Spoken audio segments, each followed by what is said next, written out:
본 방송에서 제공하는 투자 정보는 투자 판단에 대한 조언입니다.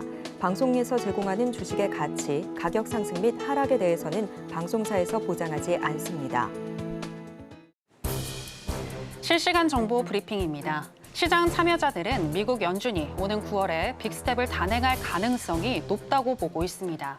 시카고 파생상품거래소 패드워치툴에 따르면 연준이 9월 기준금리를 50bp 인하할 확률은 장중 한때 93.5%까지 올랐고 25bp 인하할 확률은 6.5%까지 떨어졌었는데요.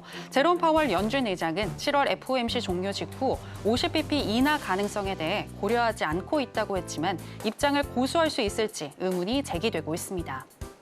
미국의 7월 실업률이 4.3%까지 오른 것으로 나타나면서 미국 경기는 최소한 3회 법칙 기준상 침체에 접어든 것이란 진단이 나왔습니다. 3회 법칙이란 실업률 추이를 이용해 미국의 경기 침체를 가늠하는 지표인데요. 미국 실업률의 최근 3개월 이동 평균치가 앞서 12개월 중 기록했던 최저치보다 0.5%포인트 이상 높으면 경기 침체에 접어든 것으로 판단하는데 이에 대입해 봤을 때 0.53%포인트로 나타나며 3회 법칙을 충족하게 됐습니다. 한편 골드만삭스는 내년 미국 경기 침체 가능성을 15%에서 25%로 상향 조정했으나 여전히 침체 가능성은 낮다고 평가했습니다. 또 8월의 고용 지표는 7월 대비 개선될 것이며 오는 9월 FOMC에서 연준이 기준금리를 0.25%포인트 낮출 것이라고도 전망했습니다. 니케이 지수가 오늘 12.4% 하락한 가운데 엔화 가치는 7개월 만에 최고치를 나타냈습니다. 블룸버그에 따르면 일본 엔화는 오후 한때 미 달러와 대비 상승폭을 3.3%까지 키우면서 엔달러 환율이 141.7엔을 기록했는데요. 이는 올해 1월 초 이후 가장 높은 수준입니다. 엔달러 환율 하락은 달러 대비 엔화 가치 상승을 뜻하는 것으로 미국 경기 침체 우려가 급속히 확대되고 캐리 트레이드가 빠르게 청산되면서 엔화 가치가 뛴 것으로 분석되고 있습니다.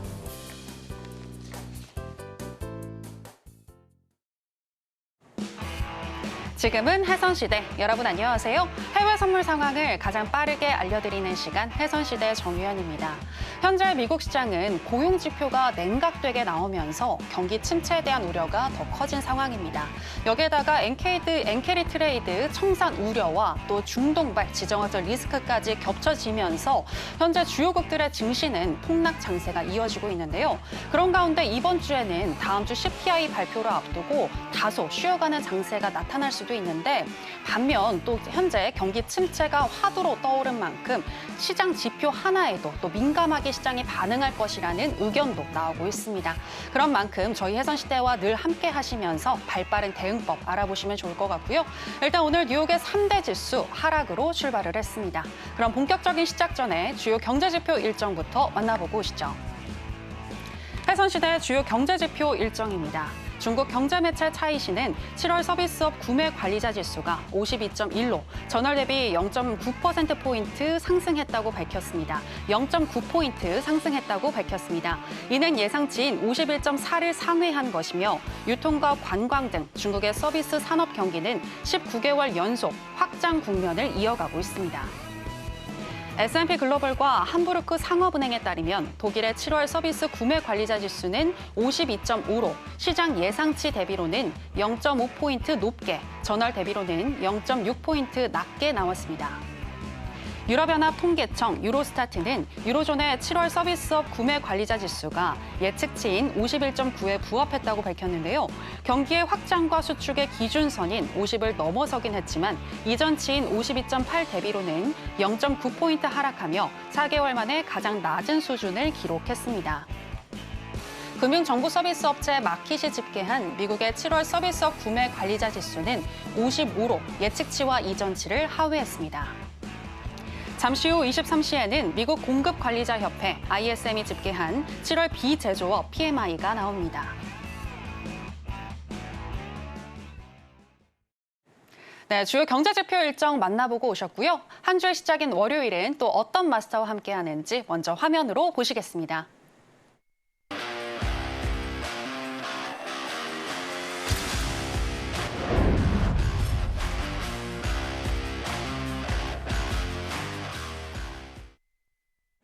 네, 해외 선물계 1타 강사 성견 마스터 나왔습니다. 마스터님, 안녕하세요. 네, 안녕하세요. 네, 오늘은 시작부터 바로 긴급 진단을 해보면 어떨까 싶습니다.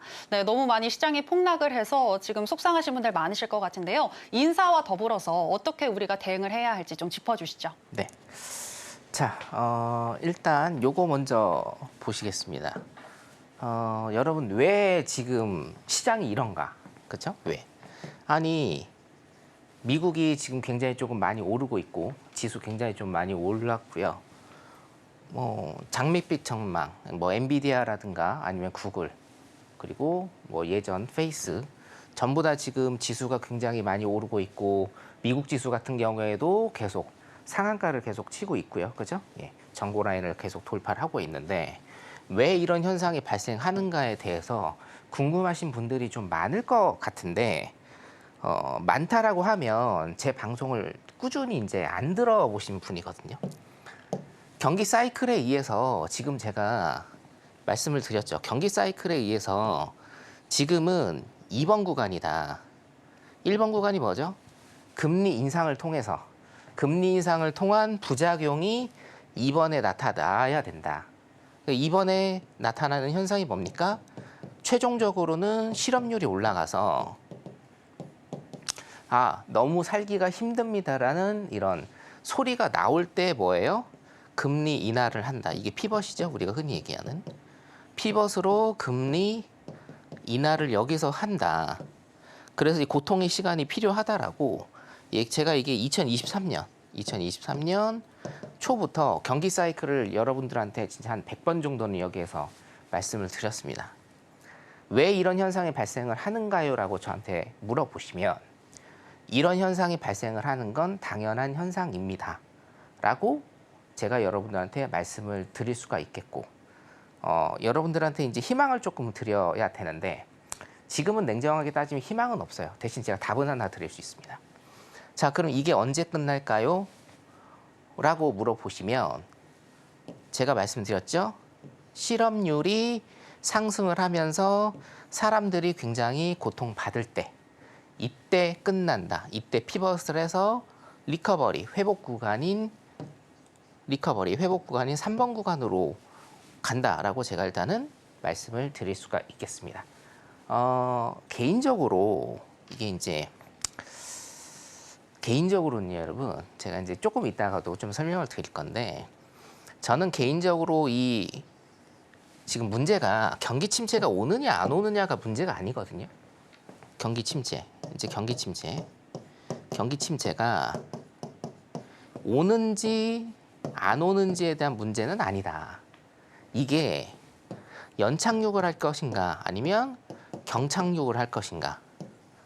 그러니까 이게 소프트 랜딩이죠. 연착륙은 소프트 랜딩, 경착륙은 하드 랜딩입니다. 경기 침체가 어느 정도 일단 올 것인가의 문제고, 두 번째, 그러면 그 기간은, 침체의 기간은 짧으면은 6개월 정도이고요. 통계학상입니다, 여러분. 저는 통계적으로 말씀을 드리지, 통계적 수학적으로 말씀을 드리지, 저는 감으로 안 때려잡습니다.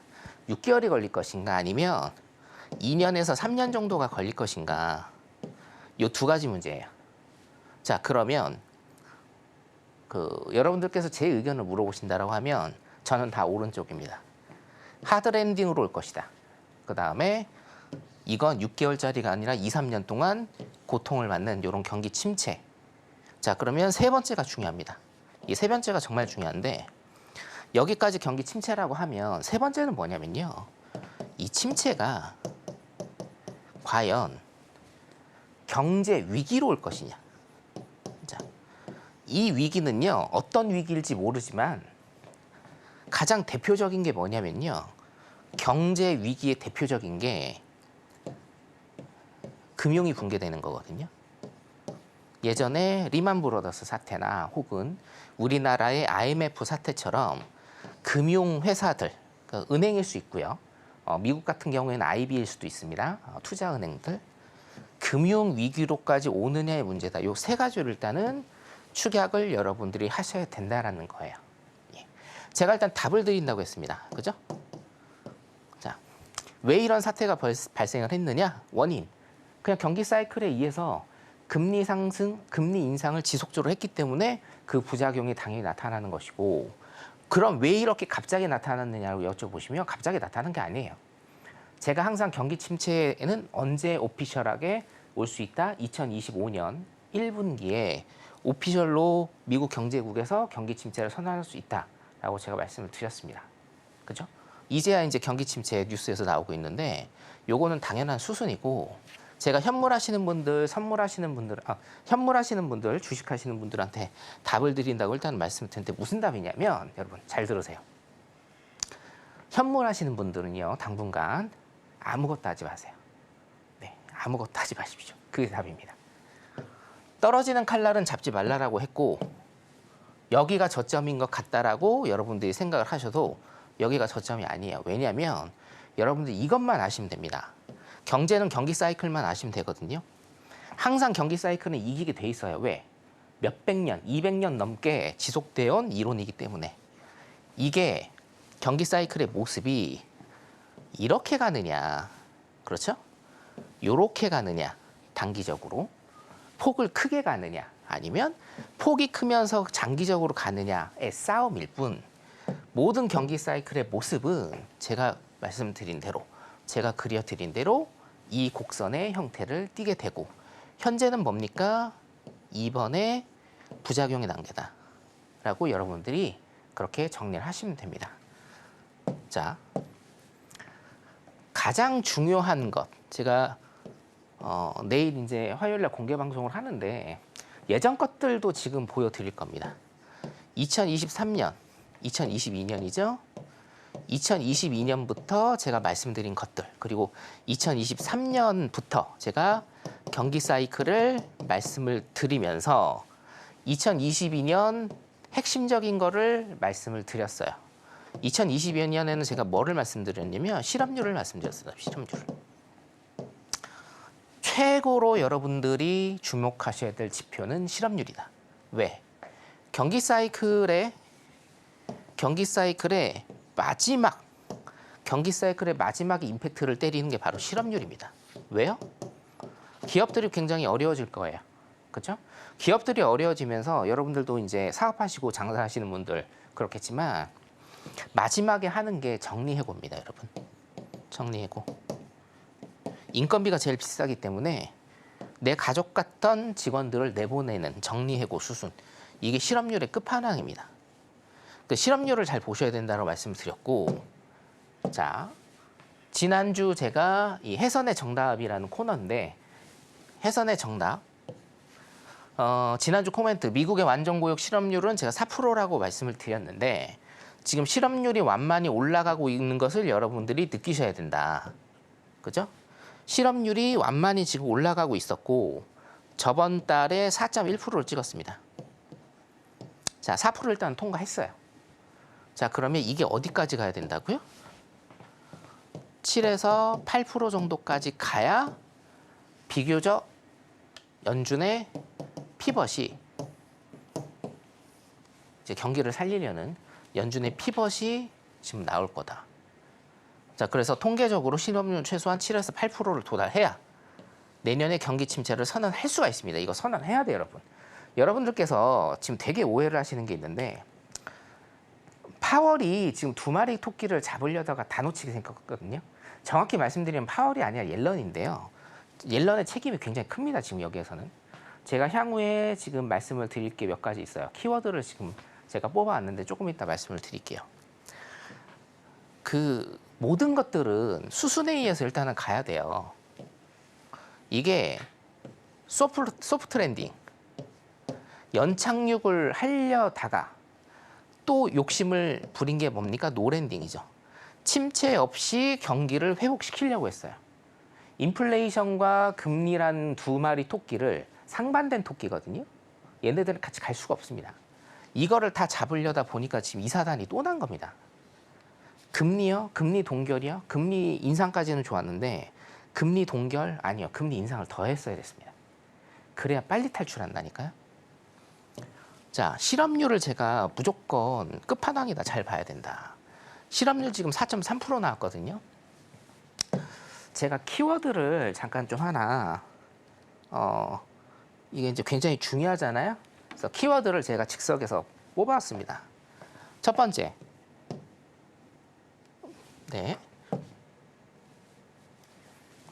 네, 다시 앞쪽으로 네네. 가서 과연 키워드가 뭘까요? 네, 왜 이러죠?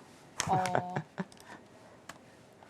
네, 네, 예, 됐습니다. 자, 네. 현재 주목하고 계시는 키워드 네, 네, 살펴보도록 하겠습니다. 그냥 말씀드릴게요. 네, 지금 첫 번째. 성균 마스터님께서 첫 강의를 또 번째 해주고 국채입니다. 계신데요. 국채. 여러분들 그 미국에서 돈 찍어내려면 국채 발행해야 됩니다. 제가 네. 몇 번 설명드렸고 미국은요 지금 현재 제가 이거 방송에서 말씀 많이 드렸거든요. 빚으로 만든 나라야 지금. 빚으로. 리만 브로더스 사태 2007, 8, 9년, 10년부터 빚으로 만들었고 코로나 이후로 굉장히 극심했어요. 빚으로 만든 지금 경제 성장.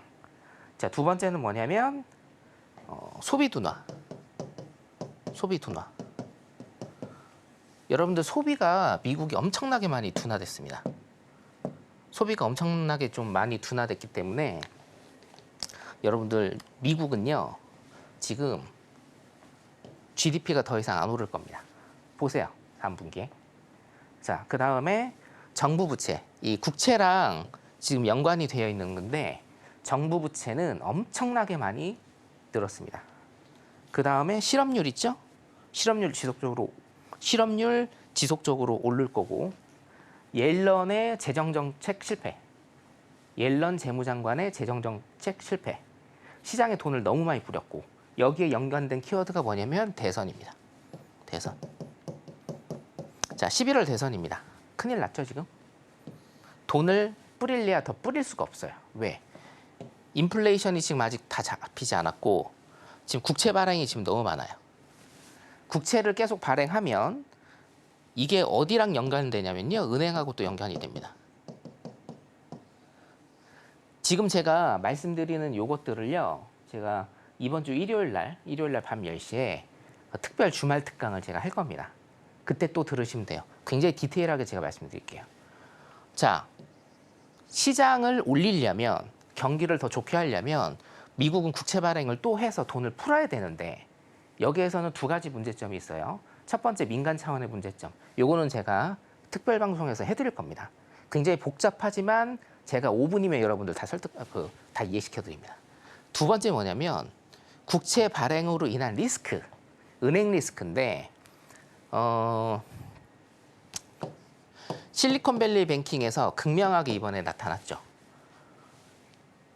전 세계적으로 최고의 안전자산이라고 생각했던 미국 국채를 실리콘밸리 뱅킹이 50% 이상 갖고 있었어요.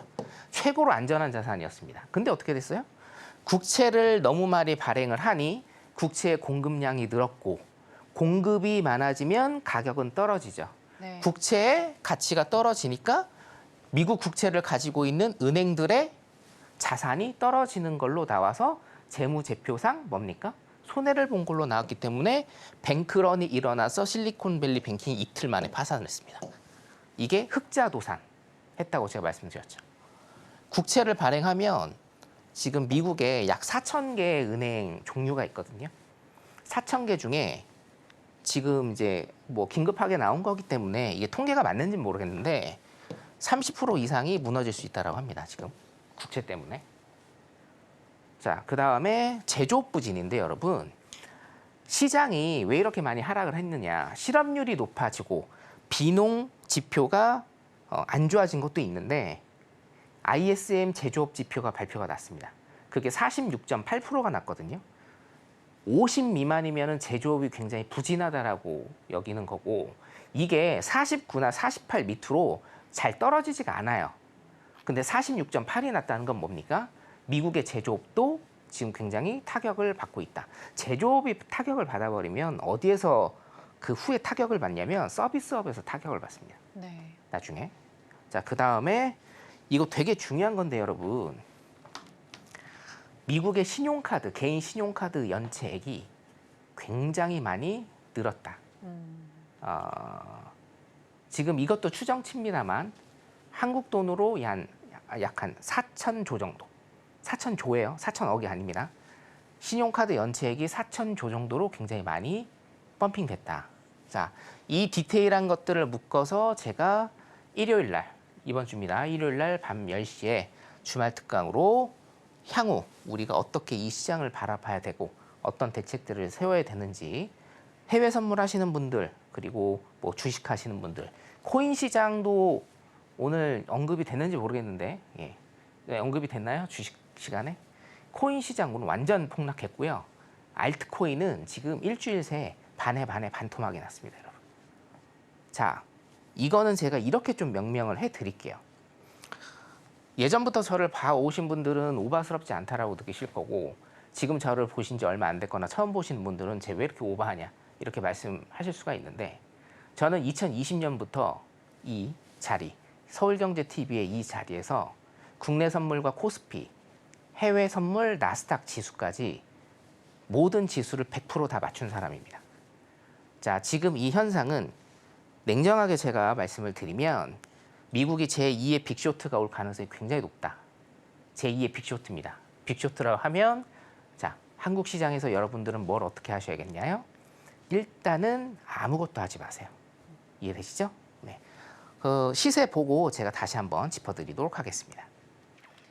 네, 그간 계속 저희 해선시대에 출연을 하셔서 현재 우리는 금리 인상의 부작용 구간에 와 있고 이후에 또 그 부작용으로 또 실업률이 올라가면서 경기 침체가 올 수 있다라고 여러 번 경고를 하셨는데요. 그러한 부분들이 지금 또 다 맞아 떨어지면서 지금 나오고 있는데 이렇게 또 선구안을 가지고 계신 성견 마스터님이십니다. 이런 마스터님과 함께 하시면서 향후 어떻게 흘러갈지 시나리오별 맞춤 대응법 알고 싶다 하시는 분들은요. 내일 있을 무료 공개 방송 함께 해주시면 되겠습니다. 그리고 아까 말씀을 또 해주셨지만 이번 주 일요일 날 오후 10시에 또 특별 강연으로 여러분들을 위한 무료 공개 방송도 준비해 주신다고 하니까요. 꼭 함께 하시면서 또 다음 주 CPI 발표를 앞두고 어떻게 대응을 해야 할지 마스터님과 함께 잘 짜보시면 좋겠습니다. 자, 그럼 저희 해선시대 본격적으로 시작해 보겠습니다. 먼저 나스닥 선물의 현재 시세와 더불어서 전략 체크해 보겠습니다.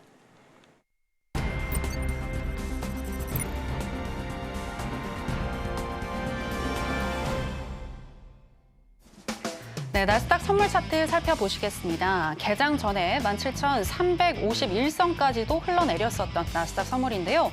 현재도 일봉상 3.56%가량 하락을 하고 있습니다만 그래도 분봉상 보게 되면 개장 이후에 하락폭을 많이 줄여나가고 있는 모습 보여주고 있습니다.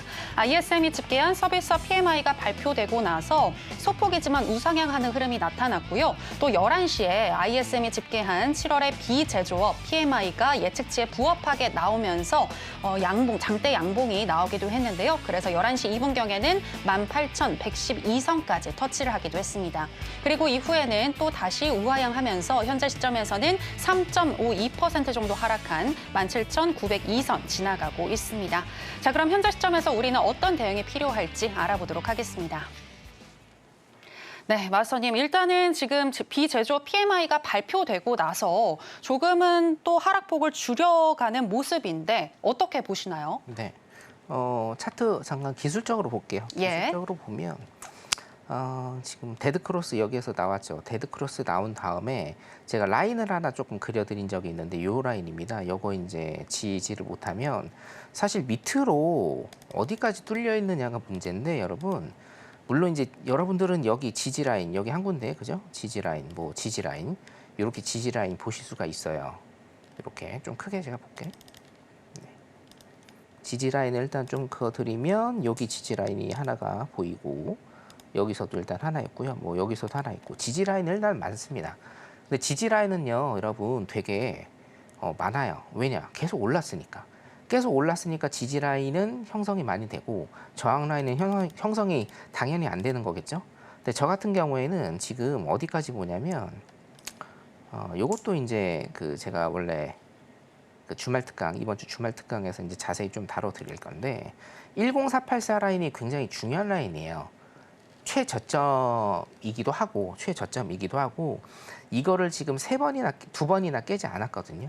두 번이나 깨지 않으면서 이거를 지지를 하고 계속적으로 지금 2023년부터 오른 모습을 보이고 있기 때문에 10484 라인이 굉장히 중요하다. 10484 라인을 어떻게 대응하느냐에 따라서 제가 2년 전에 말씀드린 10,000포인트 깨고 저는 이제 8,000포인트까지 봤었습니다. 8,000포인트까지 일단은 내려가느냐 아니면 10,000포인트 10484 라인을 지지를 하느냐가 굉장히 중요하다.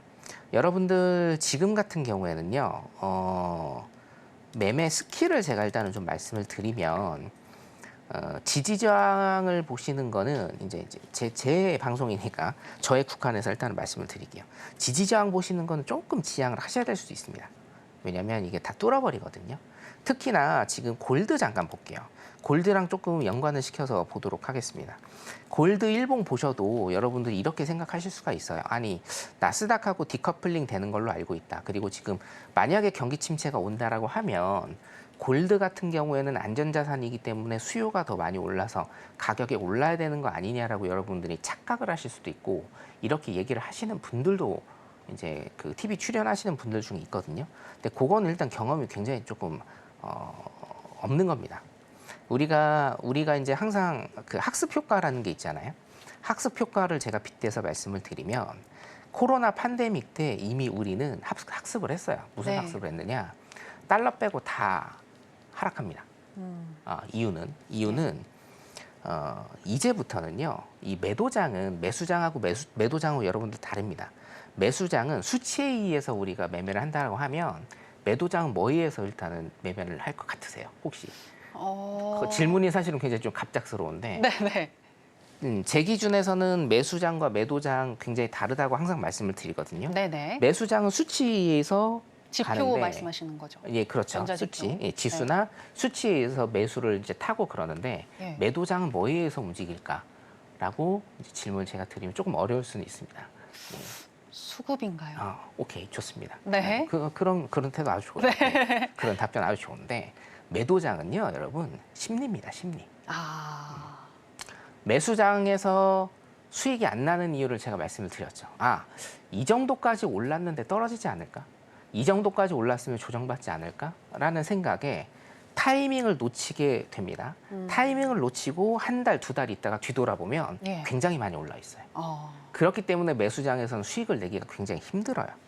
근데 매도장은 뭐냐면 오늘 보셨죠, 여러분? 코스피 7% 정도 떨어졌나요? 예, 사이드카라고 네. 7% 정도 떨어졌죠. 2020년에 매매를 해보신 분들은 아시겠지만 나스닥도 사이드카가 발동이 나서 매매가 멈추는 게 하루에 한 번, 두 번 이 정도였거든요. 예. 무슨 얘기냐면 매도장은 심리 싸움이에요.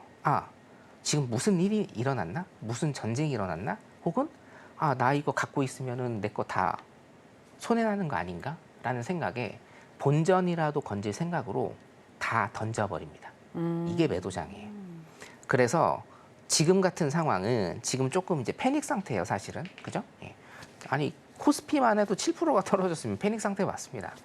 패닉 상태에서는요, 여러분, 어떤 지표라든가 기술적인 분석이라든가 이런 거 사실은 다 무시하셔도 돼요. 심리 싸움입니다.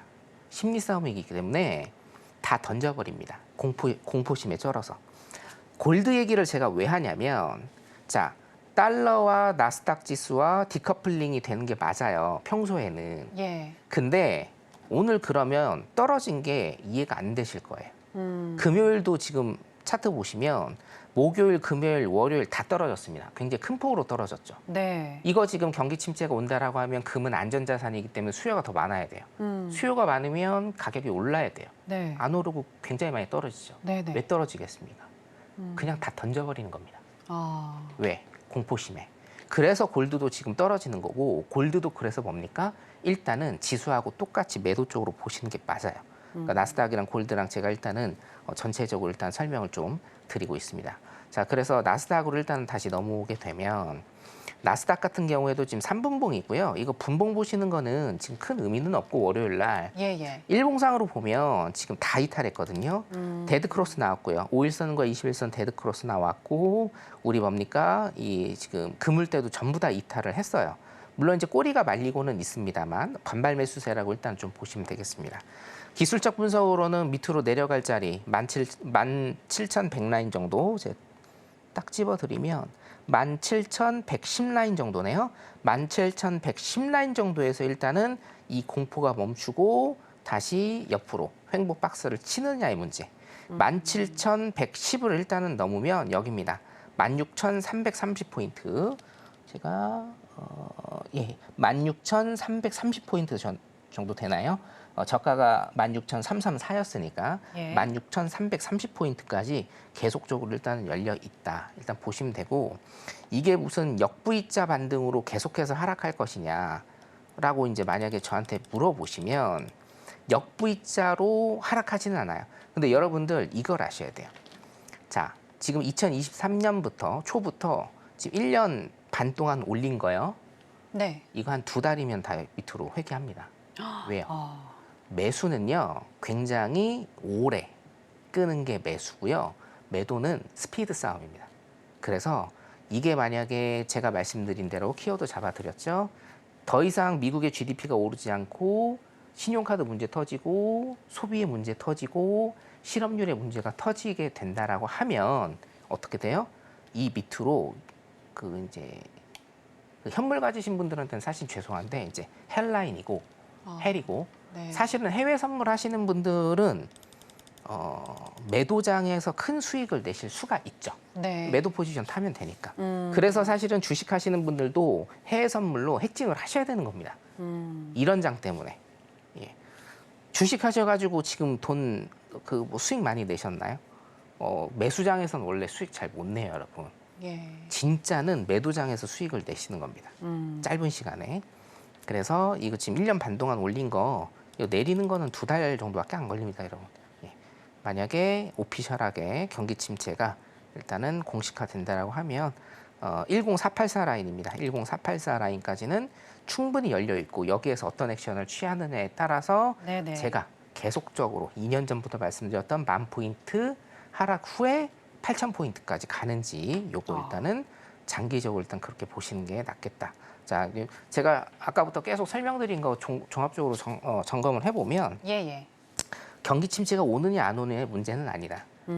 소프트 랜딩으로 오느냐 하드 랜딩으로 오느냐 두 가지의 문제이고 기술적으로 보면 여기 밑에 10484 라인까지 2달 안에 갈 수 있는 이런 룸은 남아있다라고 여러분들이 그렇게 알고 계시면 될 것 같고요.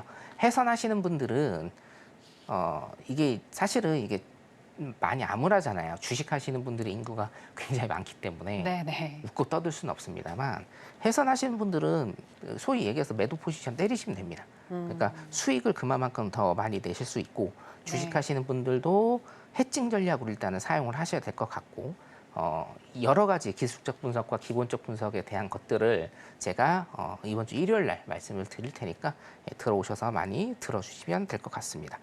주말 특강을 제가 매주 하기는 하는데 이번에는 특별히 강연에 준하는 주말 특강을 준비를 했기 때문에 강연에 준합니다, 여러분. 아시다시피 해외 선물 전문가 중에서는 제 강연에 제일 많이 오시거든요. 네. 그 강연에 준하게 제가 준비를 했으니까 일요일 날 많이 들어오시면 될 것 같습니다. 네, 일타 강사 선겸 마스터님이 이번 주 일요일 오후 10시에 강연에 준하는 무료 공개 방송 진행을 해주신다고 하시니까요. 이 기회 놓치지 마시고 꼭 선겸 마스터님과 함께 해보시기 바랍니다. 그리고 현재 지금 정말 기법과 그리고 기술적인 분석이 통하지 않는 매도장인데요. 하지만 해외 선물은 이런 매도장일 때 또 매력 포인트가 가장 높게 발산될 수 있다는 거. 이럴 때 또 해외 선물로 수익 낼 수 있다는 거 여러분들 기억하시길 바라면서 오늘은 어떤 전략 가지고 가야 할지 알아보도록 하겠습니다. 자, 마스터님 팻말 준비해 주시고요. 하나, 둘, 셋, 빠밤.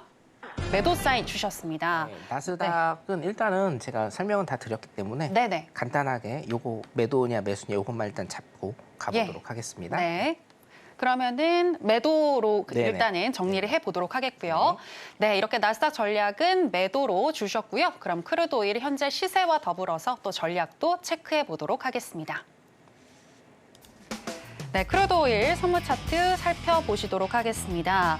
네, 중동 긴장이 고조되는 가운데 국제 유가가 반등하나 싶었는데 경기 침체 우려와 더불어서 오히려 하락을 하고 있는 크루드 오일이 되겠는데요. 오늘 같은 경우에는 지금 현재 시점에서 혼조하는 양상이 분봉상 나타나면서 11시 4분경 73.29달러 선까지 터치를 하기도 했습니다만 현재는 또 0.9% 정도 하락한 72.88달러 선까지 내려온 상황입니다. 자, 그러면 또 전략 어떻게 가지고 가야 할지 알아보도록 하겠습니다. 네, 마선님 바로 팻말을 준비해 주시고요. 네, 중동 긴장감에도 불구하고 현재 좀 답보 상태인 것 같은데 어떻게 보시는지 살펴보겠습니다. 하나, 둘, 셋, 빠밤. 역시 매도 사인 주셨습니다. 어느 선에서 매도하는 게 좋을까요? 자, 일단은 제가 큰 그림만 조금 잡아드릴게요. 왜냐하면 지금 이게 실시간 리딩 방송을 할 수가 없기 때문에 큰 그림만 일단은 조금 잡아드리면 오일은 그 모든 가격들이 전부 다 수요와 공급 법칙에 의한 거다라고 제가 말씀드렸는데 오일은 수요와 공급에 굉장히 많은 영향을 받는 상품이다라고 제가 계속적으로 말씀을 드렸죠. 네. 자, 지금 이제 경기 둔화, 경기 침체가 오면 오일에 대한 수요가 낮아지죠. 오일에 대한 수요가 낮아지기 때문에 장기적으로는 중장기적으로는 오일에 대한 수요가 낮아져서 가격이 낮아질 수 있다. 그래서 일단은 오일도 지금 하락을 계속하고 있다라고 보시면 되고 지금 이제 사실 오일은 계속적으로 박스장을 그리고 있었어요. 오일은 한 요 정도에서 일단은 박스장을 지금 계속적으로 그리고 있었거든요. 짧게 보면 요 정도, 길게 보면 한 요 정도에서 지금 박스장을 그리고 있기 때문에 이 박스장에서 계속 오일은 일단 놀 거라고 생각을 하고 이게 또 나스닥하고 연결이 되지 않습니까? 어차피 미국 지표이기 때문에 나스닥 같은 경우에는 지금 여러분들 이거를 생각하셔야 돼요. 그렇다고 해서 이게 쭉 내려가느냐? 요거는 아니에요, 여러분. 절대로. 쭉 내려가느냐? 요거는 아닐 가능성이 굉장히 큽니다. 왜냐? 지금 1년 반 동안 축적되어 있는 매수 쪽으로 힘이 굉장히 강하기 때문에 쭉 내려가진 않고 여기에서 또 어떤 하루 이틀은 또 급반등 나올 겁니다. 그래야 소위 얘기하는 물량 털기가 가능하기 때문에 쭉 밑으로만 내려가면 어떻게 되겠습니까? 다 매도 타죠. 그래서 다 수익 날 겁니다. 하지만 뭐예요? 쭉 내렸다가 공포심에 내렸다가 선물 같은 경우에도 소위 얘기하는 이제 개미 털기 같은 걸 하기 때문에 급반등이 나오면서 물량 정리하고 매도 포지션 정리하고 그리고 또 밑으로 내려갈 수 있는 가능성이 있어요. 그러니까 지금부터는요. 완전히 매도 쪽으로 생각을 하시고 대응을 하셔야 돼요. 매수든지 분봉상으로. 오일 같은 경우에도 지금 보면 박스장을 그리면서 위아래로 흔들 가능성이 굉장히 많습니다만 중장기적으로는 일단은 매도 방향으로 타시는 게 낫다. 그리고 어떤 요소의 길목 같은 경우에 진입 시점 같은 경우에는 제가 방송상으로 조금 많이 말씀을 드리도록 하겠습니다. 오일 여기까지 보도록 하겠습니다. 네, 현재 오일 같은 경우는 중동 리스크보다도 수요 부진에 더 영향을 많이 받고 있는 상황인데요. 현재 시점에서는 매도 방향으로 보시고요. 어느 시점에 진입을 해야 할지는 성현 마스터님과 함께 하시면서 알아보시기 바랍니다. 자, 그럼 바로 이어서 금, 선물, 현재 차트와 더불어서 또 전략도 알아보도록 하겠습니다. 네, 금 선물 차트 살펴보시겠습니다. 전통적으로 안전자산으로 여겨지는 금이지만 지정학적 리스크와 또 경기 침체에도 불구하고 계속해서 하락세 이어지고 있습니다. 오늘 같은 경우에는 10시 49분경 그래도 개장 이후에 조금 올라가면서 2,437선까지 터치하기도 했습니다만 여전히 1.55% 정도 하락을 한 2,431선 현재 지나가고 있습니다. 자, 그럼 전략도 어떻게 가지고 가야 할지 알아보도록 하겠습니다. 자, 마스터님, 팻말 준비해 주시고요. 제가 예측컨대 왠지 또 매도가 아닐까 싶습니다. 자, 하나, 둘, 셋, 빠밤. 네, 역시 매도였습니다. 네, 하락하고 있기 때문에 현재는 매도로 보자인가요? 그럼요. 그리고 네. 일단은 지금 기본적 분석으로 아까 제가 말씀드렸다시피 여러분 이 방송 보시는 분들은 행운이라고 제가 말씀을 드리고 싶은데 네. 여러분들도 마찬가지지만 우리 코로나 사태를 직접적으로 이 현장에서 겪은 사람들이 그렇게 많지 않거든요. 네. 저도 골드 같은 경우에 굉장히 오래 매매를 했는데 코로나 이후로 좀 많이 바뀌었어요. 제가 말씀드렸다시피 네네네. 정말 공포, 패닉이 왔을 때는 모두 다 던져버립니다. 지금 뭡니까? 일봉상으로 그게 증명이 가고 있죠. 증명이 확실하게 됩니다. 공포 때문에 지금 다 던지고 있는 상황이니까 일단 매도 쪽으로 보시면 될 것 같고 제가 내일 또 화요일 날 무료 공개 방송 하지 않습니까? 화요일 날 골드 어떻게 매매하는지까지 일단 타점까지 공유를 일단 해드리도록 하겠습니다.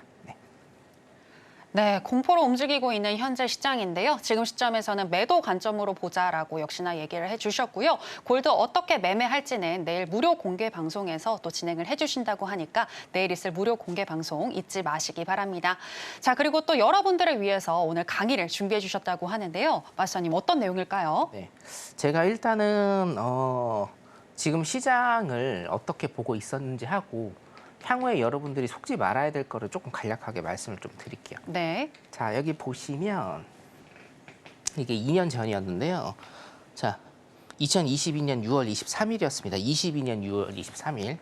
여기에서 제가 그 서울경제TV 이 자리에서 10400에서 10500 나스닥입니다. 1400에서 1500포인트까지 하락하고 반등 후에 경기 침체 통해서 10,000포인트까지 도전할 것이다 라고 일단은 이렇게 말씀을 드렸습니다. 자, 요거 일단은 확인을 해보면 예. 요거 이제 기억하시는 분들이 사실은 많거든요. 10484입니다. 제가 1400에서 1500포인트까지 내려가고 반등한다. 그죠? 자, 여기 뭡니까? 1484, 10484. 10484에 지금 6월 달에 말씀드린 겁니다.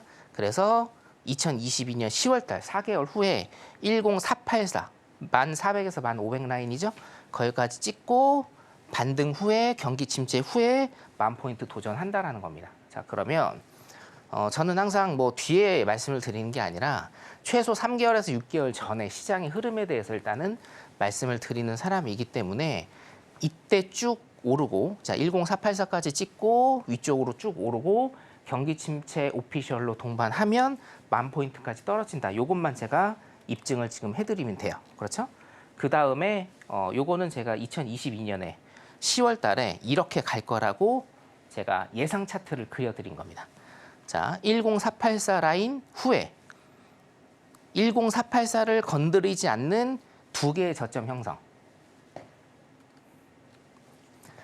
10484를 건드리지 않는 여기 보시면 10484 여기를 건드리지 않는 두 개의 저점 형성 후에 어떻게 된다? 시장은 상승을 한다. 네. 네. 그죠? 두 개의 저점을 건드리지 않으면서 이 주황색 같은 경우에는 제가 예상 차트를 그려드린 거예요.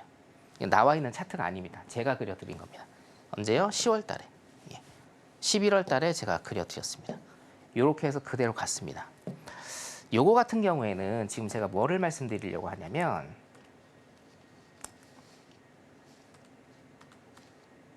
네, 오늘 안 도와주네요, 잘. 네. 네. 요거 같은 경우에는 제가 뭐를 말씀드리려고 하냐면 네. 예측한 대로 흘러갔다. 그렇죠. 모든 게 예상된 수순이라는 걸 여러분들이 아셔야 돼요. 예상된 수순, 예상 수순. 우리가 두 가지가 있는데 첫 번째 기본적 분석하고 기술적 분석이 있거든요. 기본적 분석은 이론상으로 시장의 매크로, 거시경제학적인 시장을 분석하는 기법이고 기술적 분석은 뭡니까? 쉽게 얘기해서 차트 분석이에요. 차트 분석. 저는 2021년부터 이 자리에서 여러분들한테 뭐를 말씀드렸냐면 2번을 말씀을 별로 안 드렸어요. 거의 한 8대2 수준으로 기본적 분석, 매크로 시장 분석을 먼저 말씀을 드렸거든요. 왜? 이렇게 가요. 여러분들이 차트 백날 봐봤자 안 나옵니다. 차트 백날 봐봤자 안 나오는 게 기본적 분석이에요, 여러분. 기본적 분석은 하나의 이론으로 정립이 되어 있고 프레임이 딱 정해져 있기 때문에 그 수순대로 간다고요. 자, 모든 현상은 연결되어 있다고 제가 2021년인가요? 2021년도에 이 자리에서 여러분들한테 말씀드린 게 있는데 그때 파월이 뭐라고 얘기를 했냐면 자, 2021년입니다. 2021년에 자, 요게 먼저네요.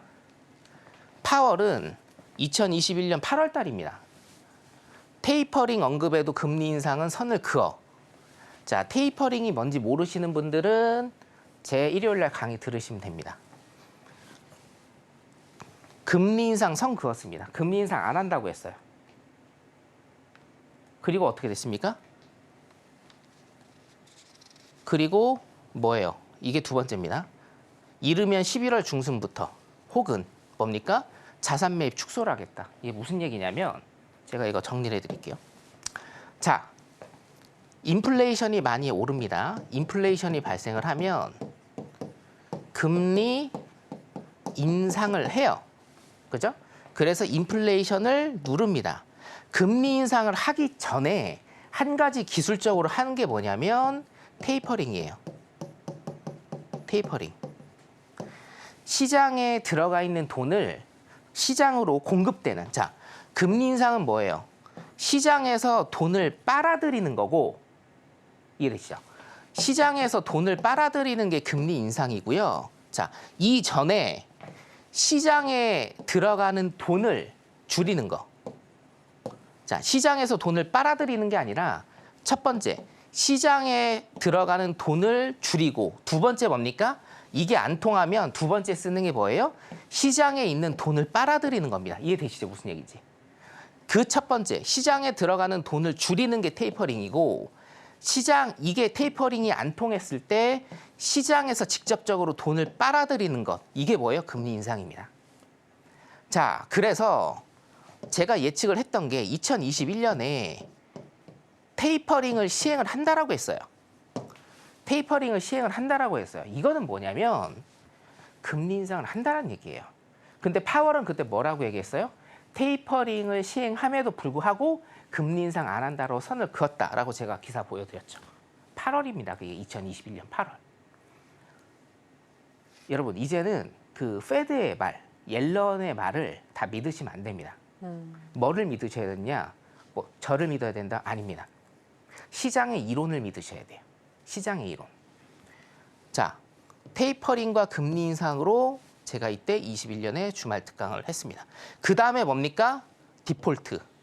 미국 디폴트. 10년 만기 국채 금리에 관해서 제가 강의를 했고, 자, 스페셜 주말 특강 5주간 제가 했습니다. 그 다음에 뭐예요? 인플레이션에 대해서 강의를 했고요. 이게 안 통했을 때 뭐예요? 금융위기. 부채와 버블에 대해서 얘기를 했는데, 보세요. 지금 미국의 국가부채 말썽 부리고 있죠? 지금 버블장입니다, 여러분. 자산 버블장이에요. 자산의 버블이 터지면서 뭡니까? 그 자산이 다시 회귀하는 현상입니다. 이 모든 것들이 연결이 돼 있고 이 모든 것들이 제가 무슨 예지를 할 줄 알아서 제가 무슨 똑똑해서 이런 것들을 다 맞추는 게 아니에요. 왜 뭐냐? 이론상으로 그 프로세스가 그냥 다 나와 있는 거거든요. 자, 그럼 지금의 프로세스는 뭐냐라는 겁니다. 지금의 프로세스는 나올 거 다 나왔어요. 그죠? 지금의 프로세스는 뭐예요? 침체예요, 침체. 이 침체가 아까도 처음에 서두에 말씀드렸다시피 연착륙으로 가느냐 경착륙으로 가느냐, 그리고 이 침체가 침체를 넘어서 금융까지 건드려서 경제 위기가 되느냐. 미국의 경제 위기는 곧 우리나라의 위기다. 이렇게 향후에 프로세스가 진행이 될 겁니다. 여러분들 이거 아셔야 돼요. 진짜 이게 자, 파월이 그때 그 방송에서 파월 거짓말쟁이라고 계속 얘기했거든요. 뭐예요? 금리 인상 안 한다고 했어요, 여러분. 분명히. 근데 뭡니까? 이거 믿지 마시라고요. 그러고 나서 파월이 뭐예요?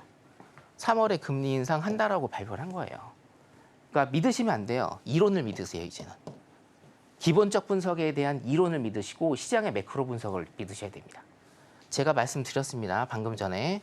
지금은 뭐예요? 경착륙이냐 연착륙이냐. 그 다음에 이게 침체를 넘어선 위기의 문제가 될 것이냐. 이 위기의 문제를 촉발하는 건 제가 아까 5가지 정도 말씀드린 뭡니까? 키워드 안에 다 있습니다. 이 키워드까지 제가 이번 주 일요일 날 상세히 말씀을 드리면서 어떻게 여러분들 하반기 그리고 2025년 만약에 2년, 3년 정도 침체가 계속된다고 하면 이 시장 또 어떻게 볼 것인지에 관해서 여러분들한테 자세히 말씀을 드리겠고요. 한 말씀만 좀 더 드릴게요. 지금 생방송인데 네네네. 이제 시간 다 썼거든요, 제가. 생방송인데 오늘 굉장히 중요한 말씀을 드려야 돼가지고 2년 전에 제가 금리 인상 할 거다, 테이퍼링 조기 종료할 거다. 금리 인상 굉장히 많이 해야 된다라고 했을 때 굉장히 코웃음을 치셨던 분들이 많습니다. 하지만 이론은요, 이론만 믿으세요. 이제는 이 이론 믿으시면 이렇게 갑니다, 여러분. 일요일에 뵙도록 하겠습니다. 네, 지금 말씀하시는 이 이론만 알아도 향후에 어떻게 흘러갈지 좀 더 예측이 가능하지 않을까 싶은데요. 그에 대해서 더 듣고 싶다 하시는 분들 성견 마스터님과 함께 해주시면 되겠고요. 또 하방에도 베팅할 수 있는 것이 바로 선물의 묘미이니까 주식하시는 분들도 이 해외 선물과 함께 양방향 전략으로 어둠 속에서도 또 살 길 모색해 보시면 좋을 것 같습니다. 하단에 나가고 있는 무료 공개 방송 일정 꼭 기억해 주시길 바랄게요. 자, 그럼 아쉽지만 마스터님과는 여기서 인사 나누도록 하겠습니다. 마스터님, 오늘 고맙습니다. 네, 감사합니다. 네, 저희가 무슨 이야기를 나눴는지 오늘의 핵심으로 정리해 보겠습니다. 네, 해선시대 오늘의 핵심입니다. 먼저 나스닥 같은 경우에는 경기 침체 공식 선언이 나오면 두 달 안에 2022년 10월 10일 저점인 14,844 라인까지도 도달이 가능하다고 보셨습니다. 당분간은 1차 17,110포인트 그리고 2차 16,330포인트 지지 여부가 중요하다고 보셨습니다. 또 크루드 오일 같은 경우에는 현재는 중동 리스크보다 또 공급보다 수요가 가격 방향성을 결정하는 상황이라고 보셨고요. 나스닥과 정방향을 그리면서 하락할 가능성이 높다고 분석해 주셨습니다. 골드는 또 안전자산으로 분류가 되지만 공포 상황에서는 안전자산 골드도 소용이 없다. 매도 추세장에서 가장 중요한 것은 투자 심리임을 기억하자라고 이야기해 주셨습니다. 네, 오늘의 핵심 살펴보고 오셨고요. 저희가 방송에서 전해드리는 내용은 투자 판단에 대한 조언일 뿐 해당 상품의 가치나 수익률을 보장하진 않습니다. 그리고 해선시대와 서울경제TV는 자본시장 통합법을 준수하고 있습니다. 1:1 투자 상담, 유사 수신 행위 등 모든 불법 사항을 엄중히 금지하고 있으니 이 부분 유의해 주시기 바랍니다. 저희가 준비한 내용은 여기까지입니다. 함께해 주신 여러분 고맙습니다.